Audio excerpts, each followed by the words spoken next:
I would break fintech into two different groups. One are consumer-oriented technologies, so peer-to-peer lending, mobile technology, things that are going to be on your device. So for a new entrant into the fintech space, that's an easier avenue to enter into because you are already a consumer, you have a phone, you understand a consumer mindset. So I would start there. This other type of fintech, that's where I'm headed. It's more enterprise-oriented. It's trying to change the way banks operate from a back-end perspective. So trying to make them more efficient.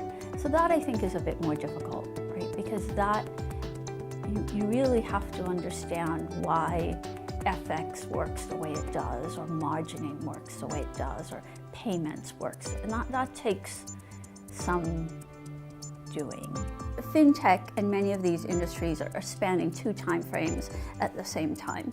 In the one time frame, it's cutting edge, it's disruptive, it's moving forward, it's thinking of new ideas, and talking about them in a business school environment or in a research environment. On the other side, there are the industries that are still keeping up because they have legacy systems, they have millions of real customers who don't want to change or can't keep up with the change. So what disruption fintech or any sort of disruption is doing is keeping up with these two basically time frames. So for me, what that meant was, here coming to business school, we talk about new ideas and new concepts, and you do cases, and you're like, well, this is how this should work. It's so obvious that this should be a new organization structure. The management team should do this. They should invest in this product.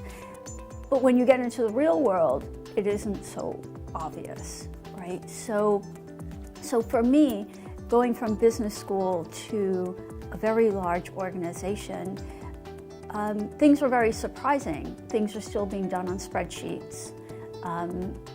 Things are being sent around. While video can be streamed around the world in seconds, banks are still manually doing many processes. It's like the internet boom in the 2000s. Yeah, we knew you could buy and sell things on the internet, right? But it took many more years for that to become commonplace. In theory, you knew you could buy groceries and have them delivered. It took many more years for those groceries to show up at your door in a way that's usable. So this is where we are in fintech. It's groceries in 2000.